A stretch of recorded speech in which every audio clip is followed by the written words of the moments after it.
3 రోజుల క్రితం చెప్పారు నాకు సోదరులు అప్పారావు గారు, రామన్న గారు, లోకేష్ గారు, మిగతా పెద్దల ఆధ్వర్యంలో చాలామంది తెలుగుదేశం పార్టీలో కలవడానికి సిద్ధంగా ఉన్నారు.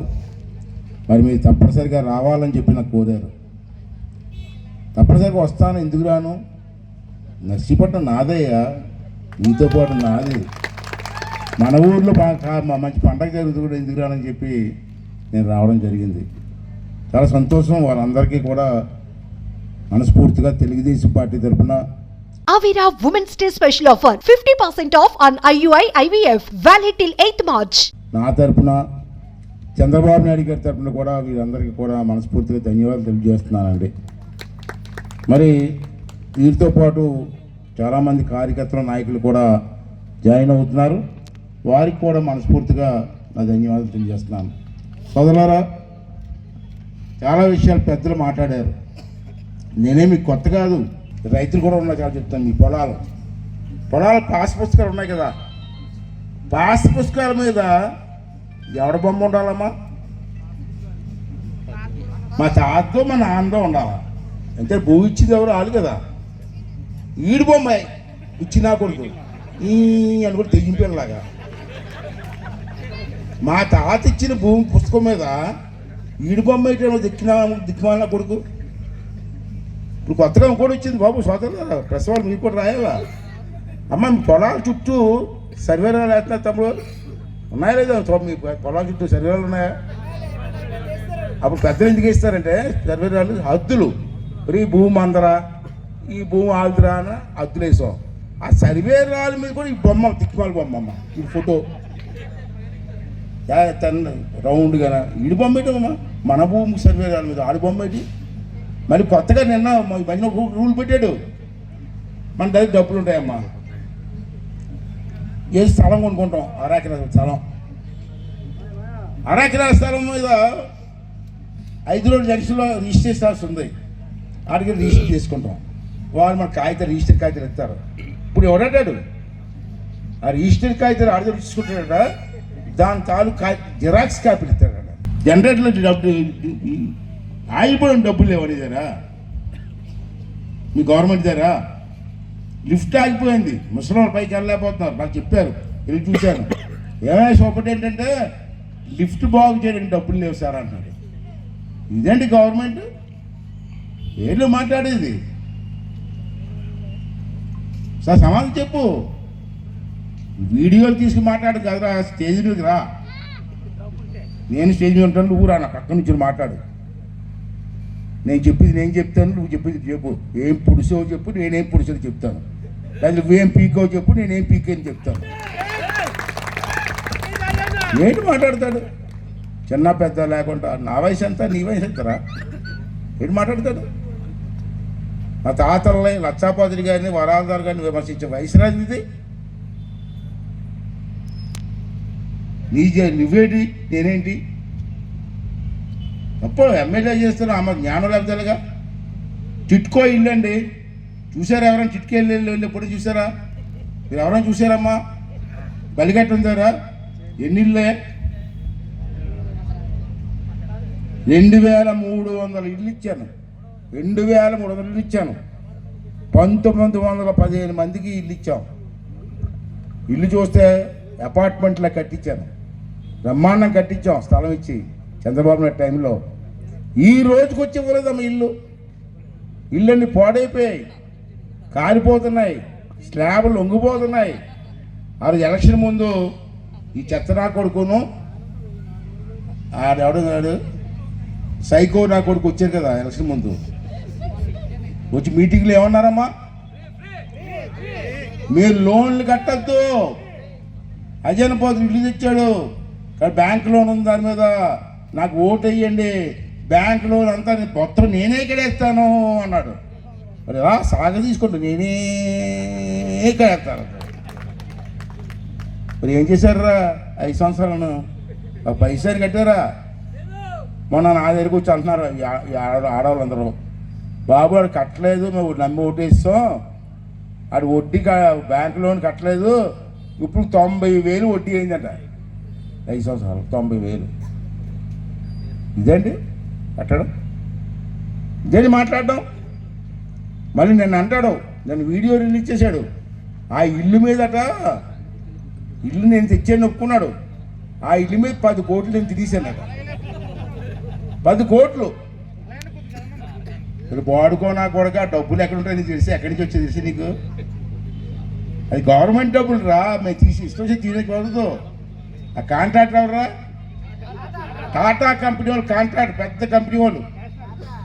వాళ్ళ దగ్గర నేను 10 కోట్లంతా తినేసి ఆ డబ్బు తీసుకొచ్చి నా ఇల్లు కట్టుకున్నాను, ఉన్న కొత్త ఇల్లు కట్టుకున్నాను కట్టానట. సిగ్గులేదురా మాట్లాడడానికి? 10 కోట్లు నేను తినేసి నేను ఇల్లు కట్టుకున్నానట. మరి ప్రెస్ వాళ్ళు తిన్నదా నేను? మరి మీరైనా బుద్ధి లేదు, గాయత్రి కూడా ఎలా చెప్తున్నారు అడగాలి కదా మీరు. బ్యాంకులో లోన్ పెట్టి నాకు కొడుకు, చిన్న కొడుకు ఒక పోర్షన్, పెద్ద కొడుకు ఒక పోర్షన్ కట్టాను. తప్పమ్మా? నాకు ఇల్లు లేదు. కొన్నాళ్ళు పెద్ద కొడుకు దగ్గర, కొన్నాళ్ళు చిన్న కొడుకు దగ్గర ఉండదని. ఆ ఇద్దరు పోమంటే ఎక్కడ పోతాం? మరి ఎంత బాధ. మేము చేస్తాడు 10 కోట్లు తినేసాడు. న్యాయం అండి ఇది? కొత్త అండి ఇది? తప్పు చేస్తున్నావు, తప్పు అన్నాను. మా ఇంటికి అర్ధరాత్రి 3 గంటలకు వచ్చి గోడలు దూకి బయటకు వచ్చారు. నేను ఇంట్లో గదిలో పడుకున్నాను. మా ఆవిడ బయటకు వచ్చా చూస్తే 1000 మంది పోలీసులు. రాత్రి 3:30కి ఏడు గొడవ అవుతుందని చెప్పి నేను బయటకు వస్తే ఎంతమంది పోలీసులు అడిగి, ఇంతమంది వచ్చారంటే అంటే మిమ్మల్ని అరెస్ట్ చేయడానికి వచ్చారన్నారు. దేనికి అరెస్ట్ చేస్తున్నావు? మాకు తెలియదు, మాకు ఆర్డర్స్ సార్ అంటాడు. అరెస్ట్ చేసి బలవంతంగా అరెస్ట్ చేసి జీపీకి తీసుకెళ్ళారు. రాత్రి అంతా తిప్పారు, రోడ్లంతా కోర్టులో పెట్టారు. న్యాయస్థానం అయ్యన్న తప్పు కాదని చెప్పింది. వాళ్ళ ఉద్దేశం ఏంటంటే నన్ను తీసుకెళ్ళి కొట్టాలని. రఘురామరాజు గారిని కొట్టినట్టు తీసుకెళ్ళి జైలుకి తీసుకెళ్ళి కొట్టి జైల్లో పెట్టి నన్ను ఇబ్బంది పెట్టాలని చూశారు. నేను అప్పుడే చెప్పాను, ఇవి జైల్లో పెట్టినా, ఎన్ని రోజులు కొట్టినా, ఆఖరి చంపేసినా నువ్వు తప్పు చేస్తే తప్పనే చెప్తానని చెప్పాను నేను. దానికి ధైర్యం ఏంటి నాకు? ఆ ధైర్యం ఏంటి నాకు? నర్సీపట్నం ప్రజలకు అండే నా ధైర్యం. ఇవాళ మనం చేస్తాను. ఇవాళ ఈ ఎమ్మెల్యే పేరు చెప్పడం కూడా నాకు అసహ్యమే. పనికిమాల నా కొడుకులు ఎమ్మెల్యే అయిపోయారు. అదే బాధపడతాను నేను. అవ్వచ్చు, ఎవడన్నా ఎమ్మెల్యే అవ్వచ్చు. నేను శాస్త్రంగా ఉన్నావు. నేను గెలిచాను ఓడాను. 11 సార్లు పోటీ చేశాను, 9 సార్లు గెలిచాను, మిగతా సార్లు ఓడిపోయాను. రాజ్యాంగం ఓడుతూ ఉంటాం, గెలుస్తూ ఉంటాం, దానికి తప్పు లేదు. ఎవరైనా ఎమ్మెల్యే రావచ్చు. కానీ ఎమ్మెల్యే అయినోడికి కొంచెం గౌరవం మర్యాద తెలిసి ఉండాలా, మాట్లాడే తీరు తెలియాలా. ఏకవచనంతో మాట్లాడతాడండి. ఇంట్లో ఆ పిల్లల్ని అమ్మల్ని బూతులు తిడతారండి వీళ్ళు. నువ్వు తిడితే నువ్వు ఊరుకోవాలండి. ఏంటంటే మాట్లాడతాడు? నువ్వు ఏం చేసావని ఇక్కడ నువ్వు నన్ను విమర్శిస్తావు? ఏం చేసావు చెప్పు, నేను చెప్తాను. నువ్వు చెప్పగలవా? చెప్పలేవు. ఇంకేదంటే నాది నాది వివరాలు ఉన్నాయి. నేను అబద్ధం చెప్పండి. రికార్డ్ ఇది, గవర్నమెంట్ రికార్డ్. నీకు నిజంగా బుద్ధి ఉంటే చూడరా, రికార్డ్ చూడరా. అజనపోతుడు ఏం చేశాడో తెలుస్తుంది. నేను ప్రెస్ మీట్లో మాట్లాడుతున్నాడు. అజనపోతుడు ఏదో చెప్పేస్తాడు, చేశాడు, చెప్పుకుంటాడు, ఏడు చేసాడు అడుగుతున్నాడు.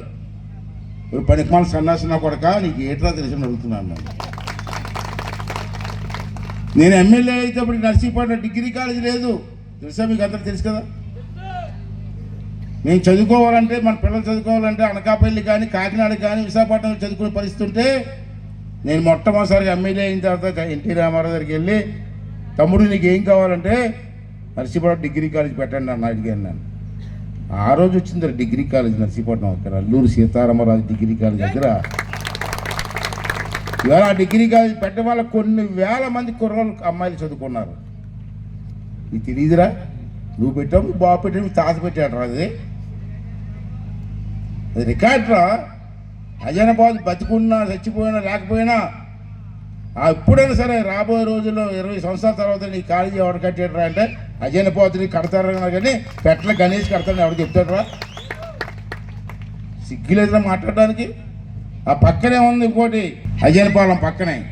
ఆ రోజు ఎన్టీ రామారావు టైంలో పాలిటిక్ కాలేజీ కట్టింది నేను కదా. నువ్వరా, మీ తాతరా, మీ బాబురా? ఆ రోజు స్థలం లేకపోతే లక్షాపాతుడి గారి భూమి ఇచ్చాను నేను ఫ్రీగా ఇచ్చాను ఆ రోజు. ఇవాళ కొన్ని కోట్ల భూమి విలువ. ఇవాళ కాలేజీలు ఎంతమంది కుర్రోళ్ళు చదువుకుంటున్నారా, ఎంతమంది అమ్మాయిలు చదువుకుంటున్నారా? పళ్ళు కనపడలేదురా నాకు కొడకల్లారా మీకు అడిగితే ఏం చెప్తారా ఎమ్మెల్యేలు? కనపడలేదు నీకు? అంతేకాదు ఐటీఐ బైపిరెడ్డిపాలెం బ్రిడ్జి పక్కన ఐటీఐ ఉంది చూడండి వెళ్ళి. ఐటీఐ పెట్టింది ఎవడరా? నువ్వా, మీ తాత, మీ బాబా? వాళ్ళు ఐటీఐ తేవడం వల్ల ఎంతమంది కుర్రోళ్ళు చదువుకున్నారా, ఎంతమందికి ఉద్యోగాలు వచ్చారా? లెక్క తెలియదా నీకు? ఎమ్మెల్యేకి అడుగు, రికార్డు గవర్నమెంట్ రికార్డు ఉంది చూడు ఎంతమంది చదువుకున్నారు. అంతేకాదు జూనియర్ కాలేజ్, డిగ్రీ కాలేజ్ పక్కన జూనియర్ కాలేజ్ ఉంది. అమ్మాయిలు అబ్బాయిలు కాలేజీలు చదువుకోవడం టైట్ అయిపోయిందని చెప్పి అక్కడ కాలేజీ నుంచి మళ్ళీ ఇక్కడ కాలేజీ పెట్టాను. ఇక్కడ నీలంపేట ఈ దారిలో. అది కళ్ళు కనపడలేదు నీకు? నువ్వు తెచ్చావరా, మీ తాత తెచ్చాడరా, మీ బాబు తెచ్చాడరా? చూడు రికార్డు చూడు. ప్రజలకు నీకు తెలియబడి ప్రజలకు తెలుసు అందరికీ. అంతేకాదు ఈవేళ గురుకుల పాఠశాల పెదబొడ్డేరుపల్లిలో గురుకుల పాఠశాల ఉంది. అది 84లో 35 సంవత్సరాల క్రితం బొడ్డు పిల్లలను అడిగి 15 ఎకరాల భూమి తీసుకొని దాంట్లో రెసిడెన్షియల్ అంబేద్కర్ రెసిడెన్షియల్ స్కూల్ పెట్టింది. అజెండా పోతున్నారు. అది మీ తాతరా చెప్పనా? ఇలా స్కూల్లో చదువుకున్న కుర్రవాళ్ళు ఎంతమంది ఇంజనీర్లు అయ్యారు, ఎంతమంది డాక్టర్లు అయ్యారు? రికార్డు తీ. తెలుగుదేశం పార్టీ దైవాలు కదా. ఇలా మాకారబాల్లో ఇంజనీరింగ్ కాలేజ్ మీ లీడర్దే అవంతి శ్రీనిది. అవంతి శ్రీని ఎవరు? గంట మంత్రి అరగంట మంత్రి గంట మంత్రి. అప్పుడు మన పార్టీలు ఉండేవాడు. ఒకసారి నా దగ్గరికి వచ్చి నర్సీపట్నం ఇంజనీరింగ్ కాలేజీ పెడతాను చంద్రబాబు నాయుడు చెప్పించి ఒప్పించుకున్నాను. నన్ను ఎక్కడ పెడతామంటే మా కరపలో పెడతా అన్నాడు. ఓకే, మా ఏరియాలో పెడతాను కాబట్టి నేను స్వయంగా చంద్రబాబు నాయుడు దగ్గరికి వెళ్ళి మా నర్సీపట్నం ఇంజనీరింగ్ కాలేజ్ కావాలని సంతకం పెట్టండి అని కూర్చొని సంతకం పెడితే ఆ ఇంజనీరింగ్ కాలేజ్ వచ్చింది. అడగరా మేము మంత్రిని వెళ్ళి. ఇప్పుడు ఆడు కూడా మీ పార్టీలో ఉన్నాడు కదా, వెళ్ళి అడుగు ఎవరు సంతకం పెట్టి అయ్యని పత్రి పెట్టించాడో నీ బాబు పెట్టించాడు, అడుగు వెళ్ళి. తెలియదు జనానికి, నీకు తెలియదు. అది కూడా నేను ఇచ్చాను, తెలుగుదేశం పార్టీ ఇచ్చిందే. ఆఖరికి బొడ్డుపల్లి రెసిడెన్షియల్ స్కూల్ చెప్పాను మీకు. రెండోది ఏంటంటే ఇక్కడ మా అంబేద్కర్ గారి దాన్ని ఇక్కడ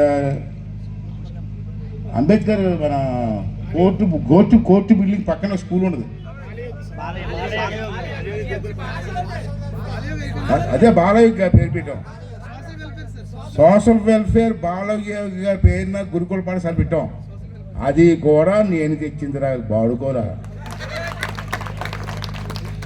దమ్ముడురా ఇదే స్టేజ్ మాట్లాడదాం. ఏం కట్టావు అంటే మదర్ నర్సింగ్ కాలేజ్ మా ఆడపిల్లలు చదువుకున్న నర్సింగ్ కాలేజ్ పెట్టింది తెలుగుదేశం పార్టీ కదా, ఎనపతిరి కదా. ఏరియా హాస్పిటల్ చెప్పాను. ఏరియా హాస్పిటల్ ఎంతమందికి ఆ రోజు చిన్న గుడిసెలో ఉండేది, పెంకుటిల్లు, 4 పడకలు ఉండి. అటువంటి హాస్పిటల్ ఎన్టీ రామారావుని అడిగి 100 హాస్పిటల్ 50 పడకలు చేసాం. తర్వాత చంద్రబాబు నాయుడు వచ్చిన తర్వాత దాన్ని పెంచాం, దాన్ని లిఫ్ట్ పెట్టించాను, ఆపరేషన్ థియేటర్ బ్రహ్మాండం చేయించాం, జనరేటర్ పెట్టిస్తే ఈవేళ వైద్యం చేయడానికి దిక్కుమాలిపోయింది హాస్పిటల్. మొన్న హాస్పిటల్కి వెళ్ళాను ఈ మధ్య నేను. ఎవరో రిపోర్ట్ ఇచ్చారు బాగోలేదంటే చూడడానికి వెళ్ళా. ఒక ఆవిడ గర్భిణీ స్త్రీకి పురుడు పోస్తూ ఉంటే కరెంట్ ఆగిపోయింది. సరిగ్గా పురుడు ఆపరేషన్ చేస్తున్నప్పుడు ఇక విలేకరులు అందరికీ తెలుసు. కరెంటు పోతే సెల్ ఫోన్ లైట్లు వేసి ఆపరేషన్ చేశారమ్మా.